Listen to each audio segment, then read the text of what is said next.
So you're listening to the King Arthur soundtrack. Yeah, King King Arthur, Arthur: Legend of the Sword, the Guy which Ritchie one. I've never seen, didn't Yeah, it even was. know Yeah, it existed. was It's supposed on to be a big Netflix. blockbuster, and it just never went anywhere. But I'm a fan of Guy Ritchie movies, so hmm I'm You not you sure. said you said you asked me if I liked Into the Spider-Verse soundtrack. Right. I said yeah, and then how did you describe the King Arthur soundtrack? It's like the electronic music from Spider-Man Into the Spider-Verse, but made with non-electronic instruments. Pretty amazing. Well, like Yeah, guitars, bongos, I mean, concertinas. I'm not sure on the concertinas. I mean, and I wouldn't necessarily say bongos, but there's definite percussion. Yeah. Okay. Like Cool. there's a scene where Arthur is running through the city, Uh huh. and even if you haven't seen that scene, the song that goes with it, like it's got someone that's doing like very um, shallow, raspy breaths. I don't know if it's an instrument or someone just doing that into a mic, but Okay. you get that sense of something is like someone is running and like they're trying to like get away from something, and it's just Wow. Well, I love the idea that maybe they found an instrument to do that, or they just yeah. used literally that sound to create to. Yeah, that's pretty cool. But yeah, you should definitely listen to that album. I will. I have multiple thoughts going through my head. One is that I've been listening to the I believe it's an exclusive to Spotify, but the podcast Sound Explode Song Exploder. And you know I don't like promoting other podcasts like the Quack Attack podcast or other one. But Which they did. they I think you saw they retweet or they they retweeted us, retreated and yeah. yeah. Yeah, thank you, Quack Attack Pod. Yeah, they retweeted, and then we got a couple people liking, so maybe we have new fans. Yeah, maybe. And yeah, oh yeah. So this podcast, it takes an artist and they break down how they made the song, and I've been super into it. From it's great because it's got a great songwriting perspective Mm-hmm. and a great sort of music production. So like I love it because those little subtle things they would explain like, yeah, so then we got, I literally just went into the mic and that's and then put something on it and Right. it's so anyways, it's really cool. Yeah. Um No. You ever listen to Frank Zappa at all? yes, yeah. Not in what's the word I'm looking for? Not in depth. Right. Well, so he's got an album that's just called Apostrophe. Oh, that's good. Yeah. That's good. But one of his sons, I forget which one, um, helped make a little documentary about that album. Oh yeah. And so Zappa was able to hold on to all of his masters. Amazing. Yeah. And like, we're talking, tape and all that. And so he like his son was like playing it through the board and everything. And he was talking about like, yeah, Zappa liked to use like marimbas and stuff like that. And so he like his son just like faded out the marimba while it's playing back, and he's like, it totally changes the song. Yeah. And then he puts it back in, and you're like, yeah, it does. Yeah, isn't that So amazing how oh yeah. it's like every choice that a song creator makes is an important one. Hmm. Hang on. Dog attack number 1.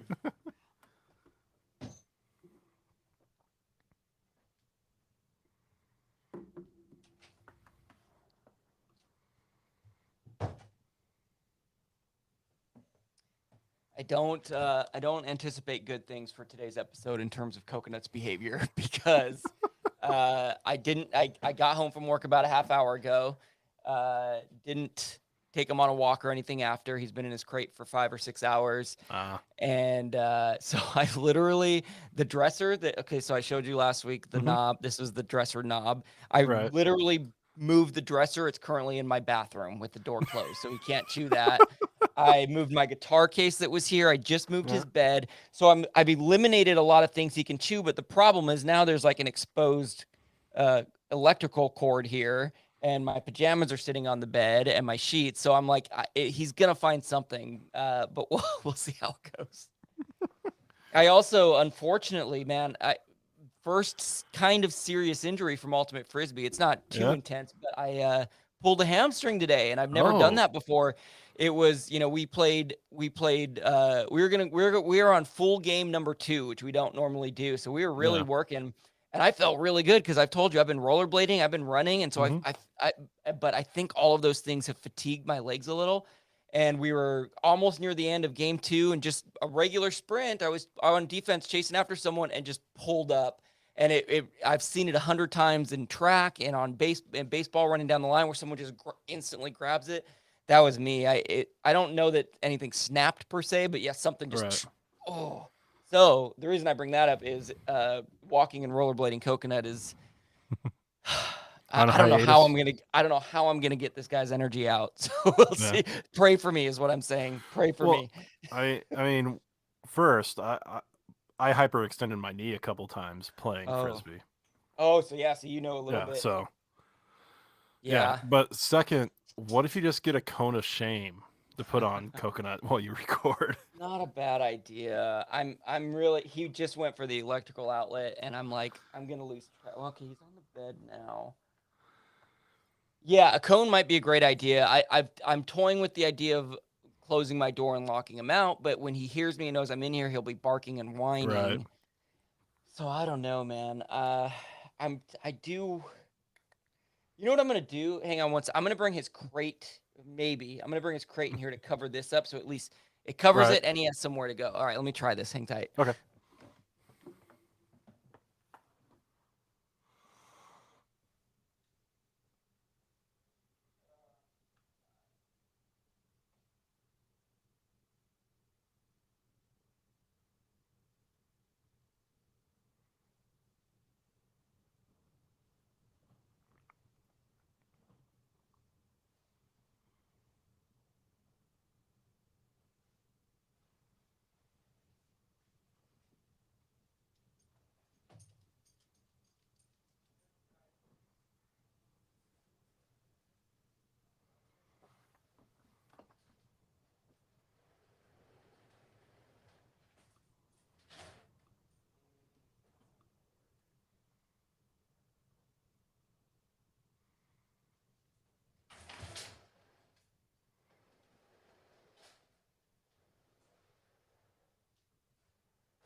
Yeah, the crate's too big. I'd have to like take the entire thing apart, and so I brought a chair in to cover up the outlet. So it's like, well, this is better that he chews the chair than the outlet. Yeah. We'll see. I'm trying. I just bought him some new toys that are more mind involved, but they don't come till Mhm. Monday. So Nah, it yeah, happens. fingers crossed. Fingers crossed. All right. So how we doing? Where we at? Um, I need to send you the links. Mm. I got the Mount Whitney one, but I couldn't remember the name of yours, so I couldn't type it in. Boundary Waters. Boundary Waters. Let me try it. By the way, one last thought. Mhm. What is did Mhm. did you end up finishing watching The Hobbit. no, not The Hobbit, the podcast one, Only Murders in the Building? No, we haven't. How far in have you gotten? Um, Few episodes? give me a moment. I'll tell you. Okay. Did I misspell Boundary Waters? Didn't pop up. Here. Yeah, maybe just send me the link if you have it.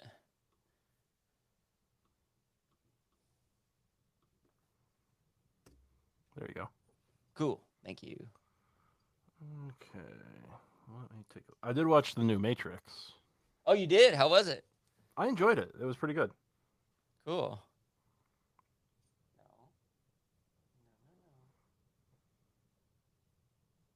Don't chew that, please. Nope. Nothing over here for you.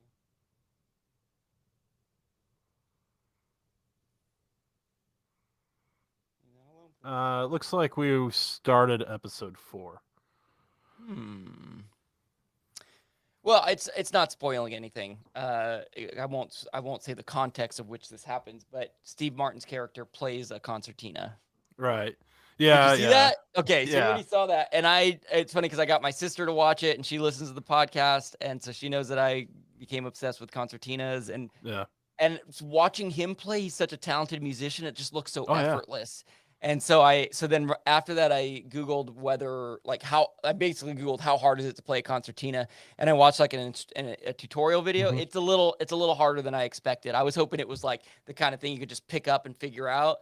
I think I could if I spent time with it. But again, Steve Martin made it look like, oh yeah, okay, you just push a button and do this. And He's also a fantastic banjo player. I know banjo's his thing. Yeah, that's the one he's known for. He's put out a couple albums with a bluegrass band called Steep Canyon Rangers.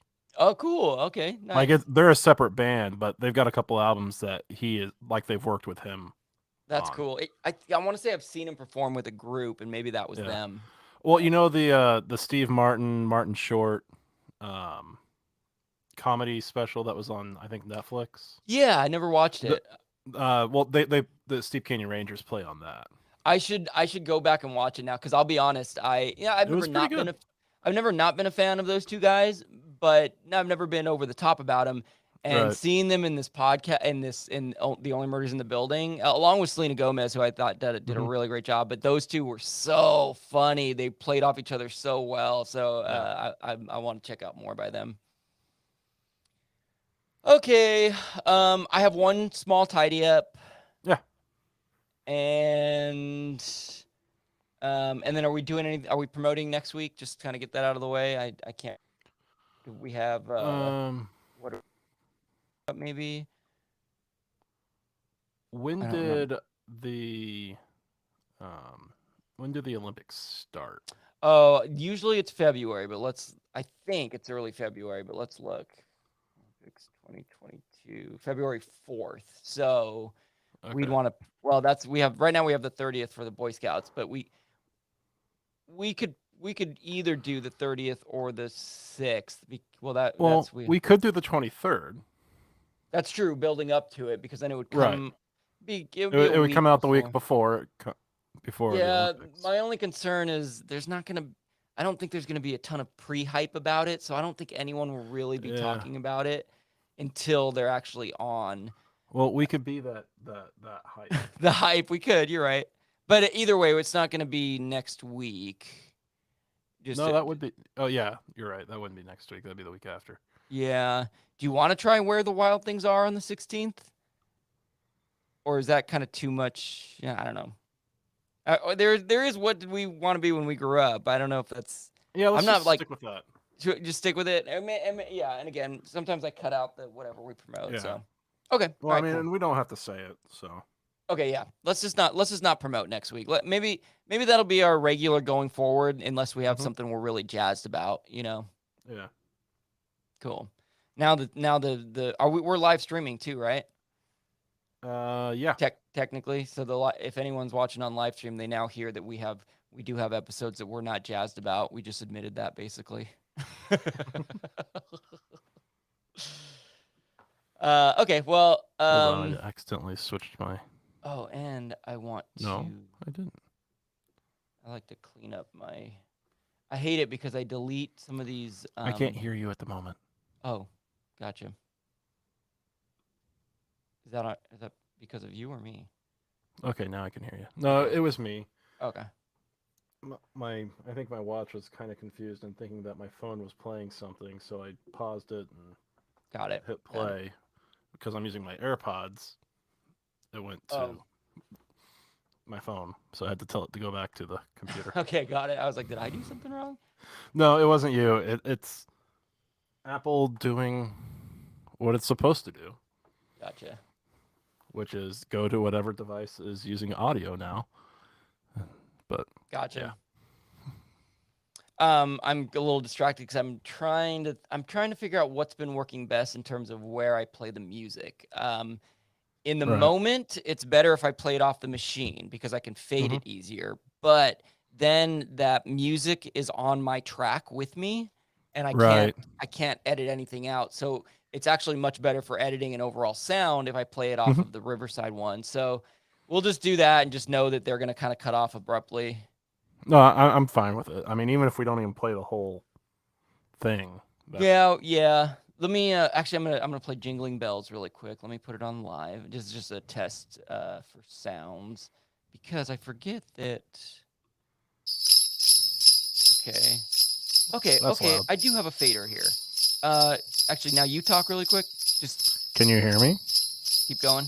Yeah. Okay. Okay. So I do have a fader, but it also affects you. So it affects my ability to hear you. Actually, did the Jingle Bells even go down? I don't think so. Okay, And so they it were was only they were loud and It was only on my end. sharp. Okay, so that's a good idea. Yeah, no, sorry. That's a good idea to It's okay. bring. I think it records. All right, I'm going to test a different. I'm just going to do the intro. Find a good one. John likes tech and lives in Indiana, you know. Kevin likes the Dodgers and talks on the radio. That's a pretty good volume, right? John could go likes down tech a and lives little. in Indiana, you know. Kevin likes the Dodgers and talks on the radio. John That's plays better. games on Xbox and on his Nintendo. While Kevin runs. I'm going to check at that level how the correct and wrong buzzers sound. That's pretty good for you. Okay. I can always bump those up. But yeah, I'm going to leave the volume where it is for, I'm just going to check this quiz time. So again, that's the jingle part's only for us. I'm always going to put the jingle in post. But I do use the buzzers and stuff, but I can bump those up. Okay, cool, man. Well, do you feel ready to go? Yeah, I think so. We don't have anyone listening or watching yet, so. Go us. It's a weird time for us. All right. Well, I'll hit the jingle and we'll go for it then. Yeah, sounds good. Here we go. 3, 2, 1. John likes tech and lives in Indiana, you know. Kevin likes the Dodgers and talks on the radio. John plays games on Xbox and on his Nintendo. While Kevin runs around LA with his mustachio. It's the Lack of Genius podcast in your ear holes at last. They don't know they're Mars from Venus, that's why it's the Lack of Genius podcast. Hey, Kevin. Episode 30, John. Yeah, we've hit episode 30. And we're not doing it at our normal time, like we've been talking about. Yeah. You know, life is getting in the way a little bit, which is fine. So we're doing it the night before. Yeah, and it does. You know, the only thing it really affects is if people are starting to catch on to when we do our live stream. Right. But as far as the podcast itself goes, it's like, well, it doesn't matter when we record. We sound the same no matter what. I guess maybe. Pretty much. It's very late where John is. It's not as late because it turns out he's 3 hours in the future for me. But we do a pre-show, right? And you have to be a patron on our Patreon page. So just a quick plug of that to get our pre-show. And I realized during our entire pre-show, we talked about a lot of things, but one of them was not that it's episode 30, which is a little bit of a milestone. So I guess, I mean, episode 26 was our halfway milestone. And now here we are with a number that ends in 0. So I guess those are worth acknowledging. But I love those even numbers. We're focusing on what we're calling outdoor adventures. Yeah. Which is pretty exciting for me. It is. This is the way I kind of pitched this idea was sort of like, what's an amazing feat that we've had in our lives, and specifically we decided to look at outdoor adventures. And so what are you going to be talking? These are adventures that we've actually been on, that each of us have been on. So what do you got, John? The Boundary Waters up in Minnesota. Okay, see, and you mentioned something about I won't spoil too much, but about canoeing in Minnesota, and I've never heard of Boundary Waters. I don't know if this is. Would you say it's a pretty well-known thing, at least regionally where you are, or? I think more than regionally, it's a fairly well-known thing. So there's a good chance there's like a neighbor of mine. If I said the Boundary Waters, they'd know what it was. I think if you say like Boundary Waters Wilderness Area or the Boundary Waters in Minnesota, that probably just Boundary Waters, like regionally Boundary Waters, definitely people know. Outside of the Midwest, maybe specify Minnesota, just because and then there could be something else that's considered Boundary Waters somewhere. I don't know. Gotcha. Well, I'm not surprised that I haven't heard of it because I lack a lot of genius in a lot of things. But I'm excited. I have so many follow-up questions, but I'm not going to ask them because I'm assuming they're going to come up. I will tell you that I am doing Mount Whitney, which is now I got to remember what questions I wrote because I don't want to spoil anything. This comes up in a question, but it's not the answer. Mount Whitney is the highest peak in the contiguous United States, the lower 48. Did I say that word right? Contiguous. I've only ever seen it on paper. I've never said it out loud. Now you have. Contiguous United States. The lower 48, it's the highest peak. And about, it was 2015. That's 7 years ago. My brother and I, along with a group of friends, we climbed it. We hiked it up. We backpacked. It was a great experience that I will get into more details on. The questions will kind of lead us there. But this was a major accomplishment in my life to get to the top of this peak, to stand on the top. And so I'm going to go into that via our quiz. Cool. All right. Well, let's tidy some things up first. Sounds good. Tidy up before we go any further with the show. Tidy up before we go fix our mistakes tonight. I wanna get it right.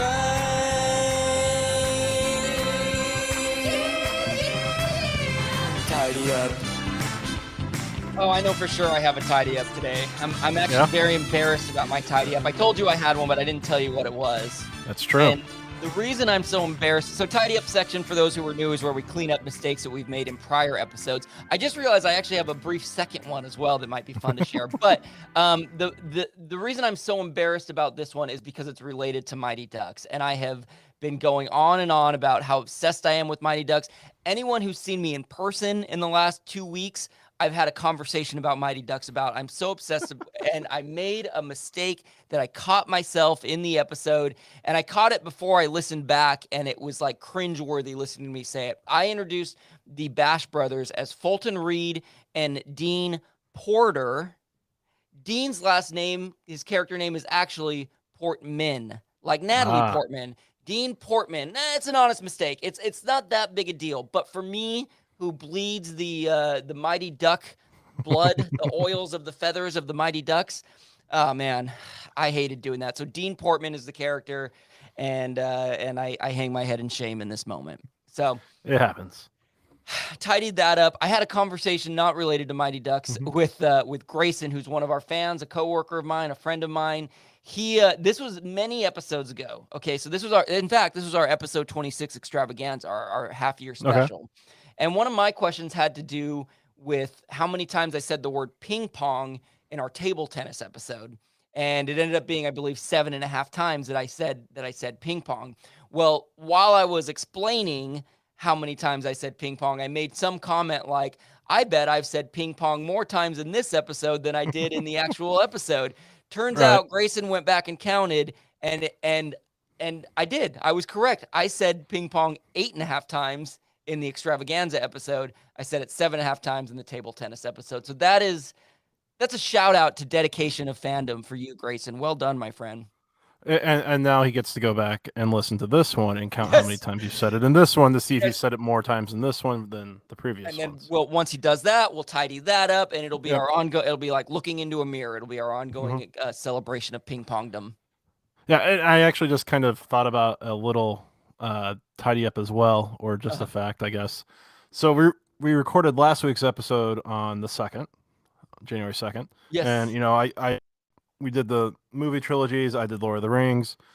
The author of the Lord of the Rings is J.R.R. Tolkien, whose birthday happened to be January 3rd, which I didn't realize until after we had recorded. So it was kind of serendipitous that his birthday was the week that we talked about Lord of the Rings. The stars were aligning on January 2nd/3rd for us. That's very cool. That's very cool. Well, thanks for bringing up that fun fact. That's a wonderful author and creator in our world, and it's great that we got a chance to honor him with a quiz. Okay, shall we get into our quiz for this week with a quiz time jingle? We're good to go. All right. It's time to take a quiz or two, like a genius podcast doing this for you. You may fail, but it ain't no lie. this to be tough. I just wanna pass one cause I failed enough. It might sound crazy, but it ain't no lie, baby, it's quiz time.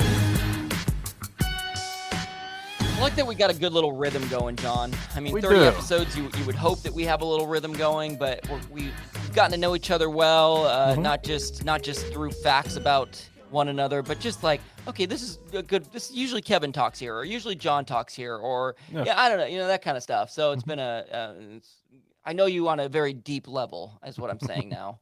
I want to say you asked the first question last I week. did. Is that okay? So I'm Yep. going to ask the first one this week. Look at us go. Let's jump in. Mount Whitney. Again, I Well, and- climbed it. Oh, go ahead. No, I was just gonna say, we may want to let people know that at least my questions aren't necessarily about the trips that I've taken. It's just Gotcha. about the area. I don't know if that's how yours is, Kevin, or not, but Okay. Well, you can count on me asking a bunch of questions about your own experiences, and feel free to share them yourself. Yep. Because, I think that is one of the things that I know I want to know, like, okay, this is cool, but how was it for you? And Right. mine actually, they definitely incorporate both. So you'll get a little bit of, here's general facts, and here's my experience. So we'll start with kind of the basics about Mount Whitney. This is Okay. I'll read the question for you. At 14,500 feet, Mount Whitney is the highest mountain in the contiguous United States. So Alaska, which is not in the contiguous states, has several peaks higher than Mount Whitney. Does Hawaii. Hawaii, another state not in the contiguous United States. So Alaska has several peaks that are higher than 14,505 feet. Does Hawaii? Yes or no? Not a true or false. It's a yes or no. Oh, let's see here.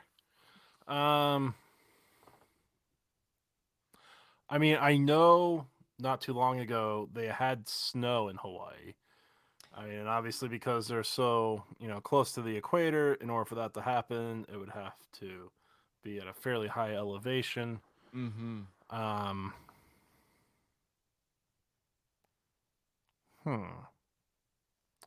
gonna say yes. Get us a yes that Yeah. Hawaii has a peak taller than Mhm. Mount Whitney, 14,505. John, that is incorrect. And interestingly enough, I wrote this question thinking that the answer was yes. Turns out Hawaii's highest peak is I'll probably slightly mispronounce this, Mauna Kea. Mauna Kea, 2 words. And it's about 1,000 feet shorter than Mount Whitney, Okay. 13,803. Now, I really loved your logic because I had a friend who went to Hawaii the weekend that it did snow. Now, he didn't go where it snowed, excuse me, but that was the first time I ever learned the fact that it can snow in Hawaii, and it was incredible. Yeah. And this is actually, Mauna Kea, as you may not be surprised, is actually a dormant volcano. But there's all kinds of different facts and statistics for measuring mountains, and one of them I think is called peak prominence. And I'm not going to do a very good job of explaining it, but I believe peak prominence means like how far the tallest point of the peak is to Mhm. the next tallest thing, or it's something like that. And Mauna Kea in Hawaii actually beats Mount Whitney in that. So the first list I saw was like, wow, it has one taller, and then I looked up the actual fact. And just to finish the fact that Alaska, I saw that there were 10 peaks that are higher than Mount Whitney. So it just kind of goes to show you the power of the ranges in Alaska. And Denali, also known as Mount McKinley, is the tallest in the United States, 20,310 feet. So nearly 6,000 higher than Mount Whitney. Mhm. So there you go. There's my Mount Whitney fun fact that incorporated Alaska and Hawaii. Cool. Yeah, man. 0 for 1, John. Sorry, dude. Let's hop into Boundary Waters. Yeah. And we actually have a couple people watching, or at least one person's watching. My uncle, who is sadly having to watch from isolation in Oregon at the moment. Oh man, I'm sorry. I'm glad I'm glad / I'm sorry that you're stuck with us in isolation. It's giving him something to do. Good. That makes me. I did my mom. A shout out to my mom whose birthday was yesterday, and you wished her a happy one because you called me while I was hanging out with her. And she brought up during the celebration, like, "Oh, you guys call me out when I'm on Facebook," and I'm like, "Oh no!" So yeah, that's my imitation of my mom. So, thanks, Uncle Dale, for being on right now. So, we've talked about this a little bit now that the Boundary Waters or the Boundary Waters Canoe Wilderness Area is the full name of it, or just Boundary Waters Canoe Wilderness. Um, but so approximately how many acres does the Boundary Waters cover? 11,000, 110,000, 1.1 million, or 11 million acres. This is great. This is very on theme to a question you did last week where you did the same kind of thing with sixes. It was either 600, 6,000, 6 million, or 6 billion. And now we got the 11s. We got 11,000, 110,000 acres, 1.1 million, or 11 million acres. Now, can I ask this question? And if it comes up later, it's more of about the boundary water. Now, does the boundary refer to like a border? Like, is that why it's called? It's between. I'm guessing between North America, between America and Canada. Yeah. These are the boundary waters between our two nations.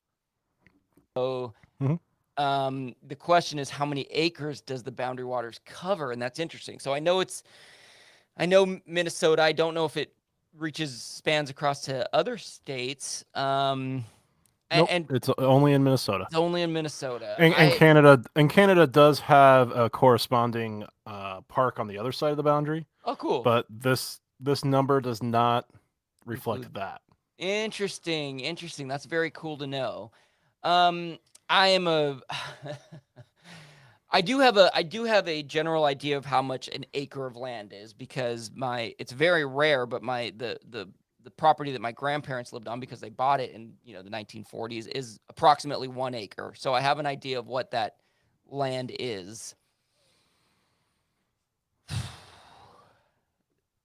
So it's like, I don't know if like choosing 11 million acres is like a, dude, what were you thinking kind of answer. I do feel like 11 million is too high.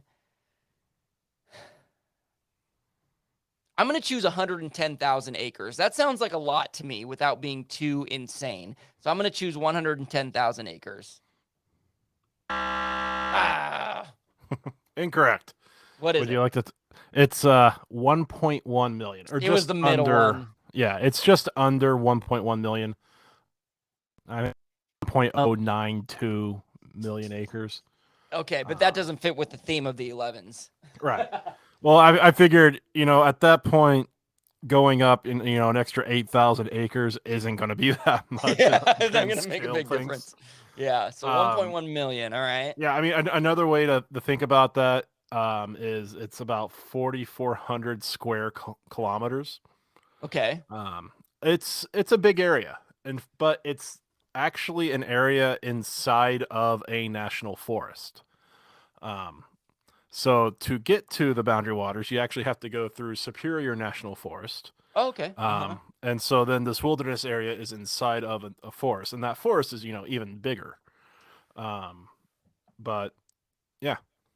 And so, this is more of a personal follow-up. And again, if you had plans of bringing this up later, but you have canoed these waters, right? Canoed. I have.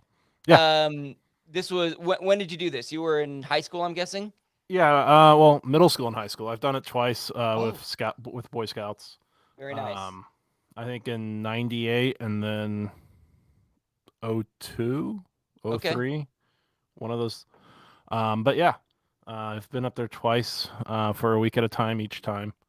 Cool. Wow. Oh my gosh. So would you then be canoeing along these rivers, these waters, and then lakes, yeah, and then camping along the way, so you'd have all your gear with you and all that? Oh, that's so cool, John. That's so cool. How many people do a canoe? 2. Okay. I mean, you could do 3 depending on who it is, or how much gear you have. But yeah, normally 2 to a canoe. Sometimes 1, sometimes 3. Okay. But that's yeah, so cool. you canoe along, canoe across the lake and get out, carry everything across the portage, and then get into another lake and go across it. What an experience! And you did it twice. That does sound like an amazing feat, an amazing outdoor feat. I'm going to ask you more questions about that. I promise. I mean, there's 1,100 lakes or so. Oh my gosh! And you went to all of them? No. A small handful. Yeah, I can But- imagine. I can imagine that would take a long time to hit all 1100. All right, John. Well, we're both over one, so we're even playing ground. I'm going to ask you number Mhm. 2 on Mount Whitney here. Yeah. Okay, I'll explain more about this as we go. But what is the name of the packet of items each Mount Whitney hiker is given for packing out their own human waste? Yes, you heard me correct. You pack out your human waste. Is it the poop pack, the wag bag, the crap trap, or the smell kit? I believe it is a wag bag. You sound like you have some familiarity with this. Mhm. Okay, so you're going to lock it in? Yep. Wag bag is correct. Yes, you've heard of it. I was worried you were going to know what this is. Have you ever pooped in a bag, John, is my next question for you. I've not had to use a wag bag. I have had to dig holes. Yes, I've dug many a hole. I've yeah. dug many a hole. And actually, in the Boundary Waters, there are actually campsites that you have to stay in. You can't just camp wherever you want. Yeah, okay. And so at each of those campsites, they actually have a throne. Basically, it's a fiberglass toilet Oh, no. with a toilet seat on top of it Uh-huh. that just goes into a hole, and there's no walls. So you can What? actually Oh, get yeah, some yeah, pretty I get good it. views while you're Yep. just sitting there. Got it. But That's unbelievable. Yeah, I've had it sounds like we have a shared, definitely a shared experience here with some of this stuff. So this is Mount Whitney is in Inyo National Forest, INYO, Inyo National Forest, and it used to be that there were at certain campsites along the way there were outhouses, but the human waste started becoming a major problem, especially because so much of the terrain is rocky. It's not super soily, and so you cannot go number 2 anywhere in that area, that forest. So they give you these WAG bags, and WAG is actually an acronym that stands for Waste Alleviation and Gelling, Gelling, welling, Waste Alleviation and Gelling. And inside of the WAG bag, they give you this giant bag that, I mean, the best way I can describe it is it could hold like a small child in it. It's a huge bag. It's got this powder in it that's meant to absorb moisture. And then they also give you a little thing of toilet paper, which is hilarious, and a little wipey thing. And then aside from the bag itself, they give you another Ziploc bag to put it in. So it's double bag. They also suggest that you bring your own bag. I did not get that suggestion, so I did not bring my own bag with me. And I very much used a WAG bag. I'm proud to say. I also put together a video of it that I did find the other day, and I'm going to put up on our Lack of Genius YouTube page. So feel free to check that out. You don't see any poop, I promise you. You don't see me actually pooping. It's basically just the setup. You get to see what the WAG bag looks like. It is, I believe I say in the video, it was one of the strangest experiences of my life having to go in this WAG bag. So, that is something that if you have a goal of climbing Mount Whitney, just know that's something you're gonna maybe practice pooping in a bag now so you can be prepared for it. All right, John, nice job. By the way, another quick note is that in Boy Scouts I had a very cool trip up to Vancouver, British Columbia, where we did some deep sea kayaking, and so your trip is reminding me a little bit of that. On that trip, just to stick with the number 2 theme. Some of the islands that we went to had little outhouses, but they actually told us go on the rocks where the water breaks, and then the tide takes your material out with it. And I was very uncomfortable with that, and I went out into the woods every time and dug a hole because I did not want to poop on the beach in front of everyone. I mean, since you were near the ocean and everything, you're not drinking the salt water, so Exactly. I get that. Where in Minnesota, you want to be you're supposed to be so far away from water because the water is clean enough to where if you want to take your life into your own hands, you can just go out to the middle of the lake if it's a big enough lake and just pull the water straight out. Wow. Wow. I would not be brave enough to try. You guys had water purifiers and stuff, I'm Yeah, guessing? we did. Yeah. Cool. Very cool, man. All right. Well, you got that one right. Well done. 1 for 2. And I'm 0 for 1. Yep. So, in what year did it officially become a wilderness as we know it today? Mm. 1935, 1959, 1963, or 1978? And you this means the I forget the full name of it, but the The Minnesota Boundary Waters Canoe Area Wilderness. became known as a wilderness area, meaning it's like a protected area, right? I mean, I Mhm. guess I don't. Yeah. Okay, so I know.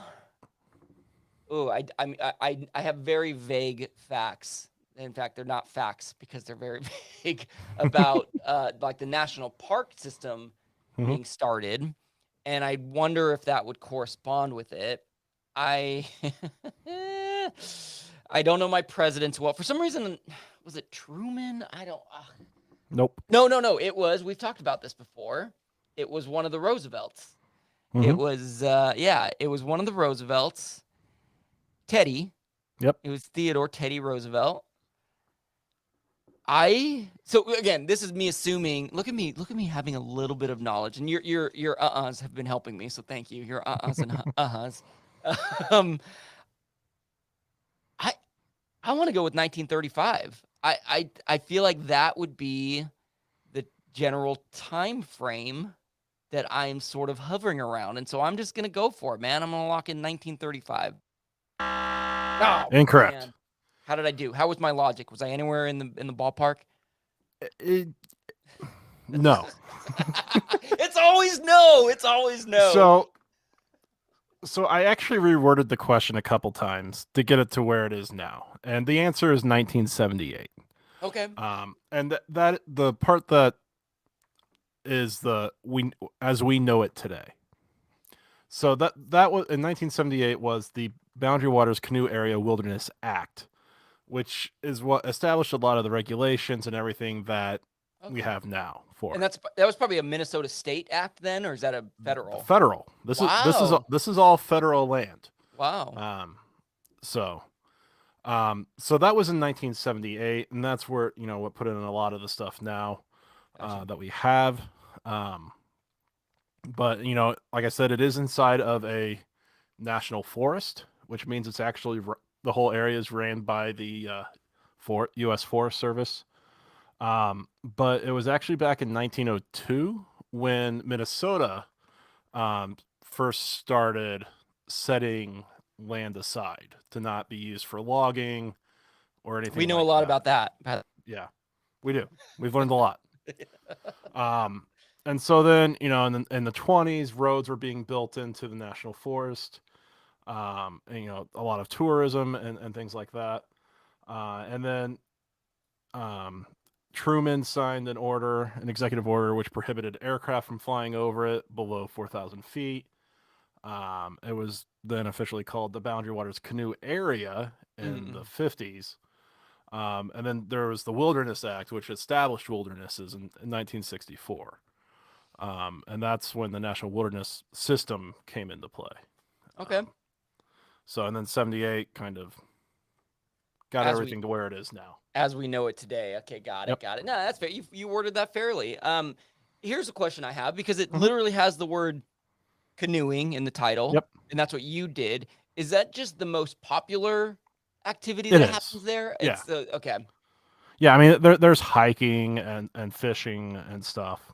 And in terms of even water, I mean, there's probably people who take kayaks, rafts, other yeah. things. But I mean, canoeing I don't think rafts would do well. Okay. I mean, there are rivers, but not like Mississippi or the New River or things like that you would do rafting on. Yeah, you're not doing like rapid, crazy No. rushing down a river. You're on No, a lake and you're pulling yourself along with a paddle. Yeah, the highest peak in Minnesota is in the wilderness area, and that's only at 2,300 feet. Yeah, yeah. So I mean, yeah, there's elevation changes, but yeah. Yeah, the only reason I'm laughing is because I was looking through every state's highest peak, and you're in California and Utah and Colorado, Alaska. It's like it's these thousands of feet. It's 12,000. It's 14. It's 10,000. And then you look at Mississippi and it's 800 feet, or Illinois is 1,100 feet, or whatever it is. And I'm just pulling arbitrary numbers out, but Right. I'm like, oh yeah, that's right. We live in mountains over here on the West Coast and Anyways. All right, John, you're stumping me so far. I'm 0 for 2. You're 1 for 2 on Mount Whitney. Let's hop into number 3 about Mount Whitney. Mhm. The most common trail for summiting Mount Whitney is appropriately called the Mount Whitney Trail. Approximately how many miles round trip is this route? And this is the route that I took. How many miles round trip is the Mount Whitney Trail? 13 miles, 18 miles, 22 miles, 25 miles. So one question I have, and I apologize if you said this. Uh-huh. How many days did it take you? I have not said this yet. I did it in 2 days. We camped and In 2 stayed days? overnight. Yep. Okay. And I don't know if this helps you or hurts you, but you can do it in 1 day. There are people who do it in 1 day. My brother did it in 1 day once. So, I did it overnight. And did you kind of just do the camping like halfway, or did you get up and then come down like a third of the way? Yeah, camped, we it was one night of camping. We actually went maybe a third of the way, if even that, the first night, just because that's where the base camp was, and then summited all the way up, and then came all the way back down. So the majority of the hiking was done on day 2 for us. Okay.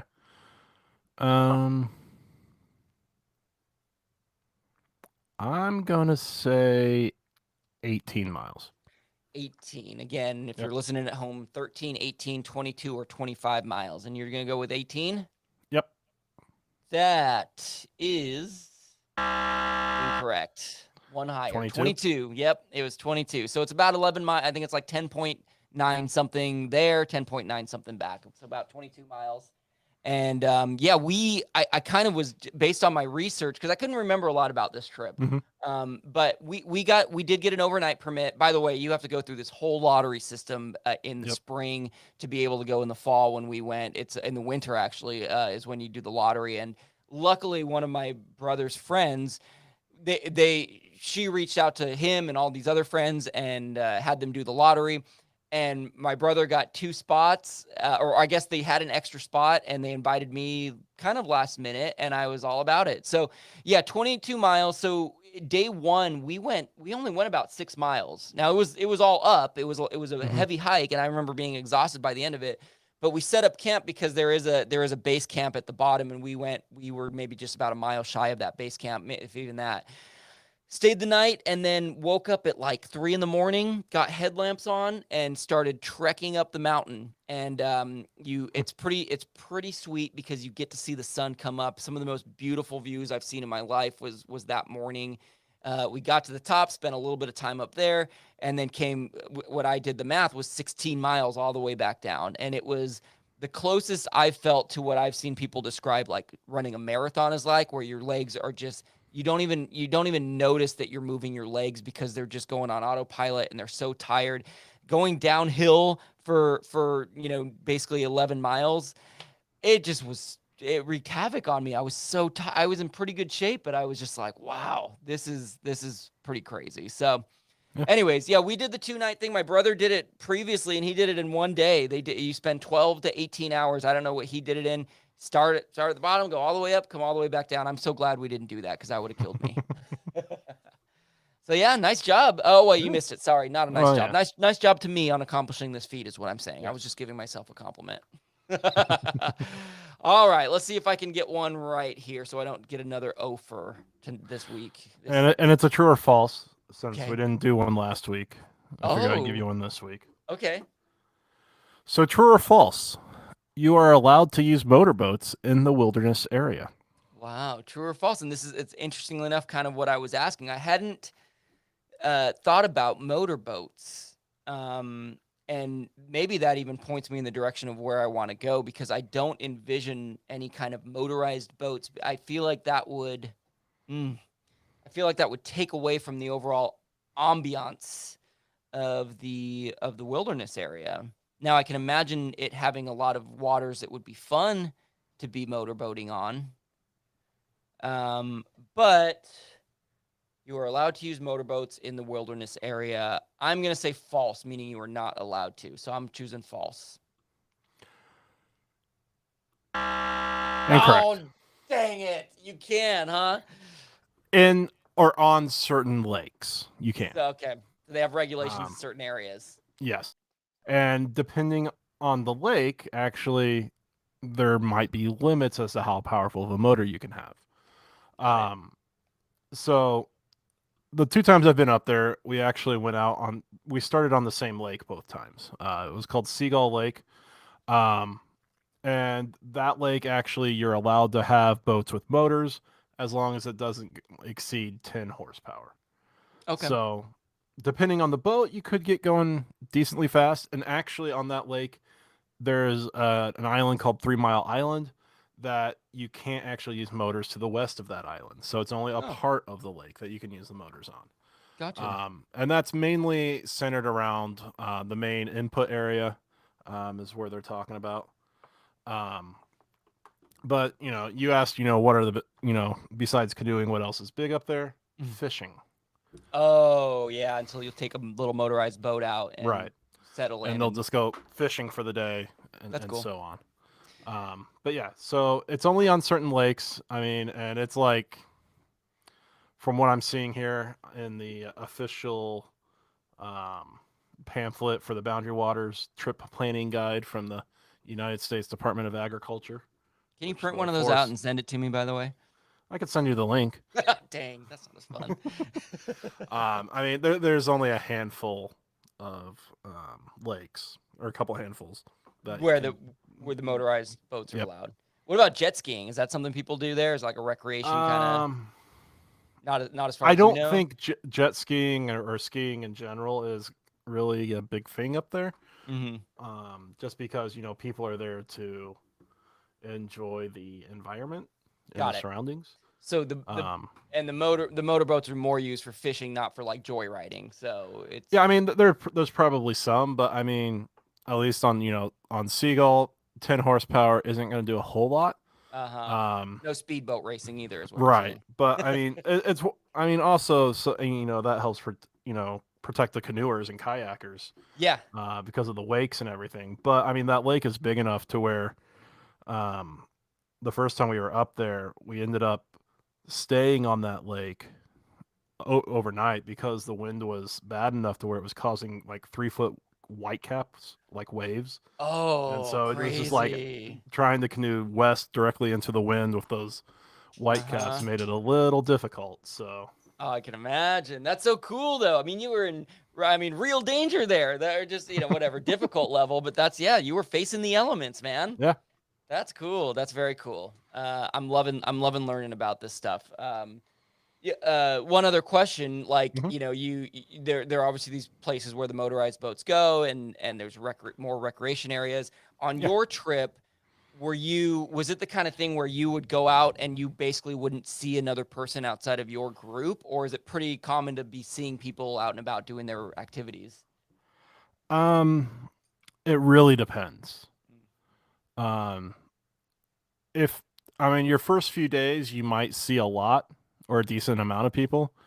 Especially the last couple of years, from what I was reading, there's just been, with COVID and everything, people being outside is the safe thing, so everyone just flocked. Oh, that's right. Makes sense. And so there was a lot of people up there. Okay. But the further you get into your trip, the less you'll see, and then as you start working your way back, then you'll start potentially seeing more. That makes sense. And there's only so many campsites, and so you can plan out what you're thinking you're gonna do, but you can't reserve campsites, so it's very possible someone beats you to it. So then you got to look at the map and figure out, okay, where's the next one, and so on. That's pretty cool, and maybe a little bit difficult with a group of young men and the Boy Scouts, where we got to find a home. But okay. Well, I mean, and kind of like what you dealt with, Kevin. The groups are actually, you can't have more than I think 8 people in a group. Oh yes, we had So- this issue too. So we had to like space out. We had to with this was for the Vancouver sea kayaking trip though. where yeah. Anyways, we had, but I get what you're saying. For your Mhm. group, you had to be in smaller groups to Yep. just to be able to have the Yeah. permit. Okay, got it. So I'm 0 for 3, man. I'm scared, man. I'm scared. I might get another 0 for 5, but I'm gonna be optimistic for now. You're 1 for 3 heading into number 4 about Mount Whitney. So at about 2.5 miles south of the summit, so before you get to the very top, there's a series of switchbacks that are just heading up this mountain. How many switchbacks does that specific series contain? So not how many switchbacks on the whole thing, just this series of switchbacks right before you get to the summit. Is it 91, 95, 97, or 100? I don't know if you know the answer to this, but how much elevation are you gaining on those switchbacks? Oh, do I have I'll tell you that it's no, I don't have that information. That's okay. Sorry. Um,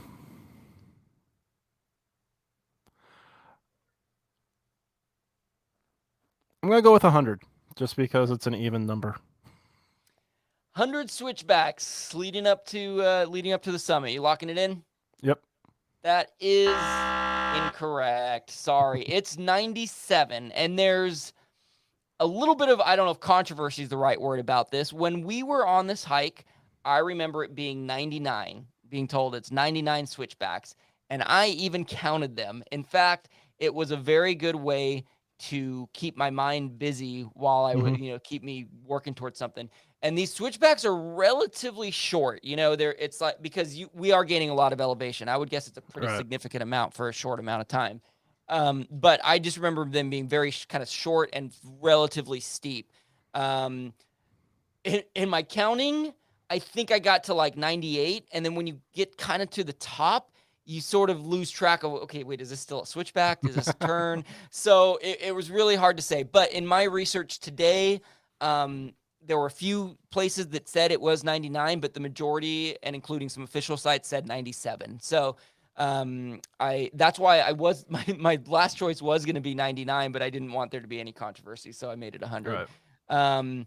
This also, fun fact, was like when we got up at 3 a.m, we basically start right at the switchback. So the campsite, the one last, like the only one of the areas we're allowed to camp in, is right at the base of this. And what was very cool, and I will share this as well, I will post another video on YouTube that I put together of basically my entire expedition. So from not including any of the wag bag fun, but basically here's me hiking, here's me camping, here's me. And so we go up at night with our headlamps up these switchbacks. And when you get kind of halfway through, you look down and you just see these little lights. They look like little twinkling lights all heading up the mountain. It was so cool. So yeah, really magical. It really was like a magical experience, as exhausting as it was. But 97 switchbacks. Yep. Okay. All right. So, you mentioned how your brother had to basically play the lottery to be able to get, Yep.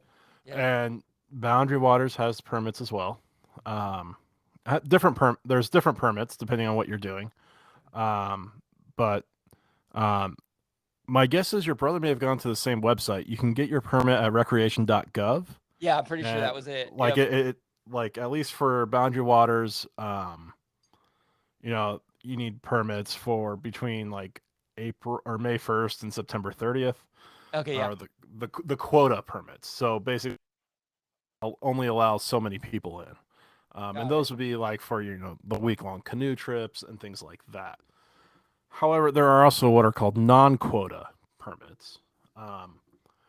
And so the question I have here is how much does a non-quota day permit cost to enter? I see. So, and before you read the choices, there are certain peak days and peak seasons where there's a quota permit you have to get, but there are non-quota days, and you're talking about how much those permits are. Yeah, like a non-quota permit would be, you're going hiking for the day. Got it. And so Okay. you get to the trailhead, they've got a little kiosk type deal. You have to fill out this permit. You keep half out, you put the other half in the box. Got it. Got it. So Okay, how so what are much my does choices? that cost? Got it. Free, Uh-huh. $5, $50, or $100? Wow. Okay. So I'm trying to just sort of use experience I've had where, they're like local mountains here, Malibu, Santa Monica, and there are Mhm. certain trails that do have fees, and they're relatively affordable. You know, it's probably about like $5. Sometimes it's even just for parking. Um, I free would be sort of I don't know, kind of the surprising answer, but I got to tell you, it's what I'm leaning towards right now. I think, a non-quota day permit, especially if you're you're just doing a hike. I can't imagine being charged $100. Even 50 sounds way too steep. Now maybe that's the case. I I want to go with where it's a wilderness area. It's, hey, we want to encourage outdoor use. It's not a crazy packed area or day. I'm gonna say free, John. Free. Show me what I got. Yeah, Correct. free is the best. That's Yeah. awesome. Yeah, and this was another one that I thought it was one thing, and then I put down all the answers, and then I'm like, I need to reword the question a little bit because at first Okay. I just put how much does a permit cost, and then I realized no, there actually are costs for permits, and so in general, it's $16 per person per trip. Okay, which that's Um, not bad either. exactly, yeah, Yeah. um, you got to pay like $6 when you first get the reservation, and that's non-refundable. But hmm and that's $16 is for an adult. For hmm kids, it's $8. Mm, So I mean, it's still cheap. yeah. I mean, it's not And expensive at I all. I don't necessarily expect you to know the answer to this, but my guess would be that these fees go to, upkeeping the land or paying the staff or Hmm. maintenance on things. So you're really putting into, keeping this place, Oh yeah, that yeah, would be my best guess. Yeah. yeah. Good to know. Good to know. All right. Yeah. Well, I just tied you up with that and You did. guaranteed I'm not going over. So what, we're both 1 for 4. Yeah. Oh, Hmm. this will be fun. All right. So, this is more of like a personal experience. Whitney, there's a cool little guest book. There's this weird little house thing, and there's a guest book inside of it, and we all signed it. It's pretty cool to be. It feels like you're part of history. Like, yeah, I made it to the top. What did I sign in the guest book at the summit of Mount Whitney? Did I write, quote, "This is the highest I've ever been"? Quote, "Follow me on Instagram at Kevin Does Stuff." Choice, quote, "Me and my mustache made it," next to a drawing of my mustache. Or D, quote, "I have to pee." Which did I, I sign? Which did I sign? I'm really leaning towards the me and my mustache made it. Me and my mustache made it. Next to a drawing of my mustache. Again, this is Yeah. the highest I've ever been. Follow me on Instagram at Kevin Does Stuff. Me and my mustache made it, next to a drawing of my mustache. Or I have to pee. I'm going with the mustache. Me and my mustache made it, next to a drawing of the stash. That Yep. is Ah, incorrect. I did have the mustache. I've had the mustache almost 10 years, so I did have the mustache then. It was the first one. This is the highest I've ever been, which is a play on being on mhm. drugs, which is ironic because I'm not a drug user. But I was so, oh my gosh, getting to the top of that. Again, you can head to by the time this episode airs, you can head to our YouTube channel and Mhm. see my Mount Whitney full video. And maybe you won't watch it, so this isn't spoiling anything, but I get to the top and there's literally, I can see it in me because I know me. There's like this sense of euphoria that I have, and I say, "Man, I just feel so freaking good." And I was like, it was like walking on clouds. And I get to this guest book, and I'm like, I'm just gonna write something silly. And I wrote, and you do see it in the video. That's what reminded me. I was like, I totally forgot that I wrote that. And the reason that I used the choice "I have to pee" is because I very specifically recall having to pee when I got to the top. And what's ironic is you do these 97 Mhm. switchbacks, and then you're on the back side of the mountain, and you do these kind of long, it's more of like a long, slow crawl up, not so much switchbacky. Right. And it's all rocks, and it's all very like visible for everybody. So there's not really any good places to pee. In fact, I did go a few times, and I'd go like right behind a rock and hope that somebody wouldn't come up on the trail behind me. And then when you get to the top, everybody's just kind of hanging out, and I'm like, oh my gosh, there's nowhere to pee. Like, where am I gonna pee? And I honestly don't remember what I did. I'm sure I just ran off somewhere and Yeah. figured it out. But yeah, it was quite an accomplishment. And the other thing I remember is I'm so glad I did it when I did. Again, 2015, I was 30 years old, so you can Yeah. do math. That's right around 20. What do they say? 28's your athletic peak. Like I was still I'm in good shape now, but I pulled a hamstring today playing ultimate frisbee. I'm an old man. I'm so glad I did it when I did it because I only did. It's gonna sound like I'm bragging, and maybe I am. I only did one training hike leading up to this, and it Mhm. was only a few miles. It wasn't that much. So doing 22 miles round trip, Yeah. I kind of like killed it going up that hill. Me and this other young woman on the trip who I only met going into the trip, her name was Kristen. Her and I just kind of started slowly breaking away from the group, and it's not like we were racing. I wasn't trying to make it, but we just felt Yeah. good. We just like, let's keep going, man. I don't want to lose this momentum. And we got up there in pretty good time. And it's again, I don't mean to brag. I really don't. I'm just very proud. Looking back, I'm like, man, I want to be young again. That was awesome. So a big accomplishment of mine. I'm very excited to share those videos on YouTube. I would be honored if you checked them out. And if you're, feeling motivated and have questions about Mount Whitney, I can do my best to answer them, or maybe my videos will. But you can hear the excitement in my voice. I'm very proud of this accomplishment. I highly recommend it to anybody looking for an adventure. Cool. All right, Okay. we got business to get to. Am I going to win or are we going to tie? Good question. Let's find out. What is something you cannot do in the Boundary Waters? Oh. Drive a boat, Uh-huh. fly a drone, Wow. hike, Okay. or use a cell phone. Well, I want to say that you've probably given some of these answers away because I know that you can drive a boat because you have motorboats for fishing.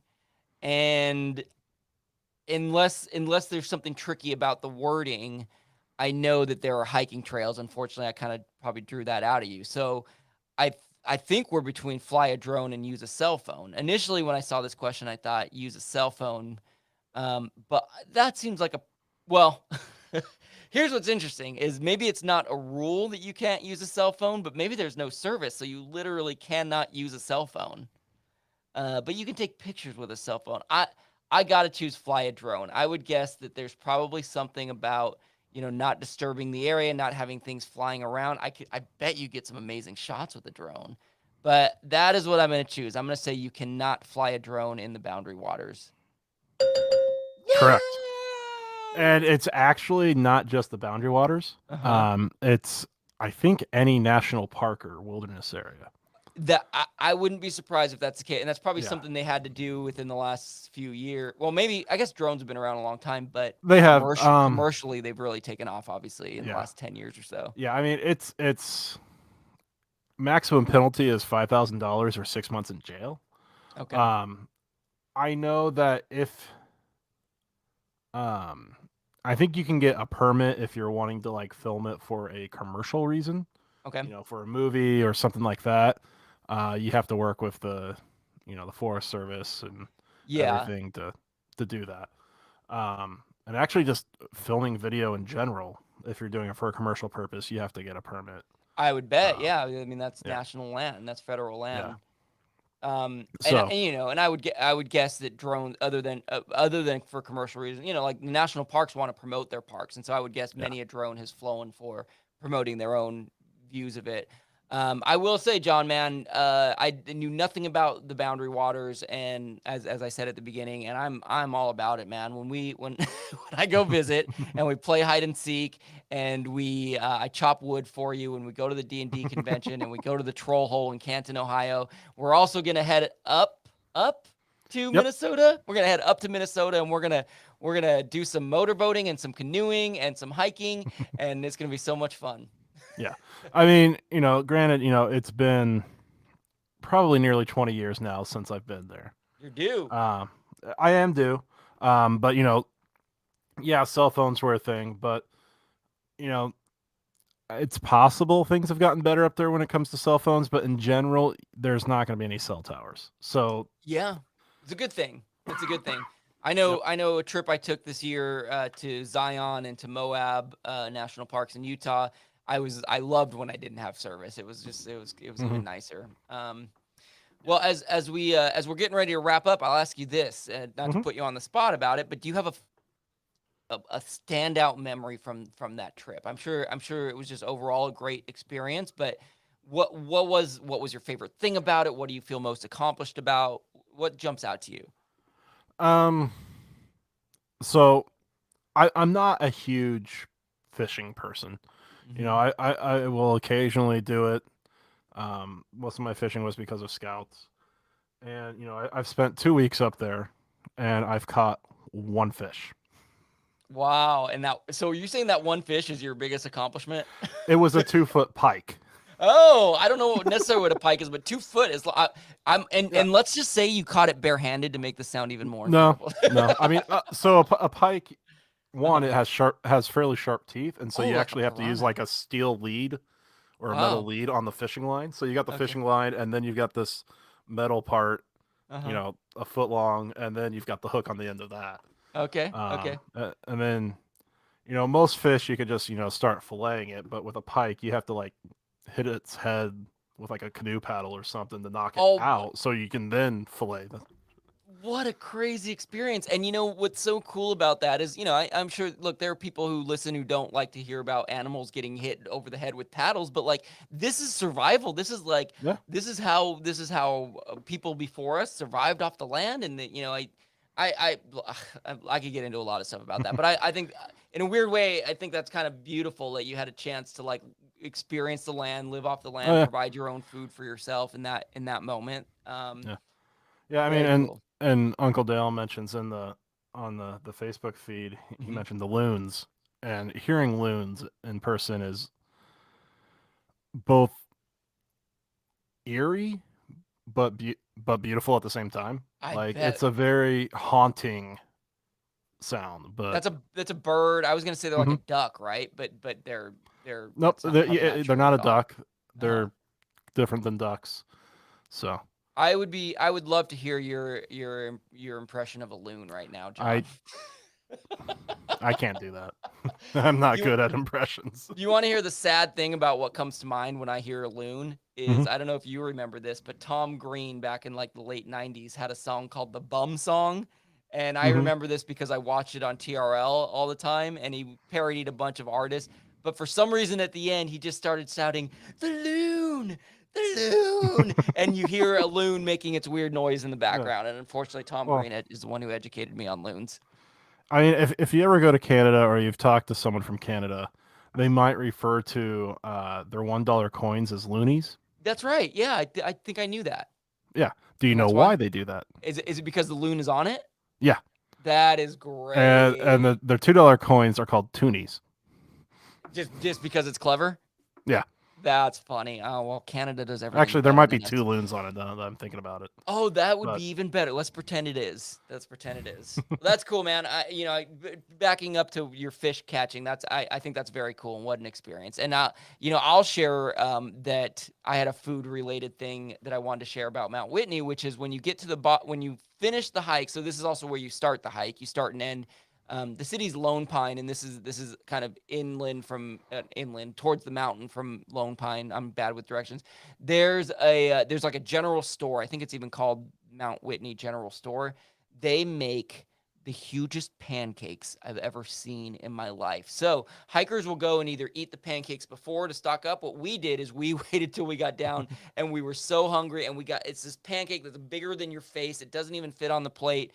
And I just devoured that pancake. And I'm not saying that was the best part of the trip, but it was like the icing on the cake, you know? I mean, I've kind of got a same story, and you know, we went through an outfitter, you know, Hmm. because we didn't have our own canoes or anything. So the outfitter provided the canoes and the bags, and Okay. you know, they got all the food together. You know, we picked what we wanted, but they packed it all. But then when you get back, it you have breakfast the next day. You know, you've showered and stuff, and that's some of the best French toast I've ever had. I bet. It's amazing how when you build up an appetite or when you're in these kind of places that are Right? sort of special, the extra love that goes into them. That's great. Yeah, Well, John, I won an episode, so I ruined your you did. streak of 1 wins. I think I did some math last week, and I believe that was my 14th win, and I believe you've had 11. We'll double check that sometime. We've had 4 ties. But thanks for your excellent partnership in this Mhm. Lack of Genius podcast experiment that we have going on. Yeah.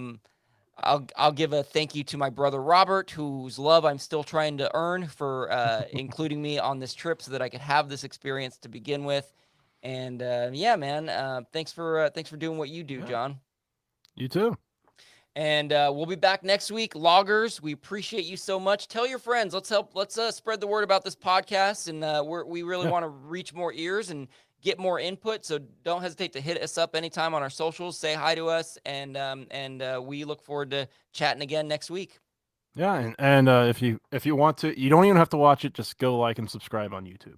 Yeah, and I'm very excited to share those videos. So we are definitely going to start providing more content on YouTube. So that's a place for you to interact with us a little more. So Yep. feel free to say hi, watch me poop in a bag, and we'll see you next week. See ya. Bye. Oh yeah, John, that was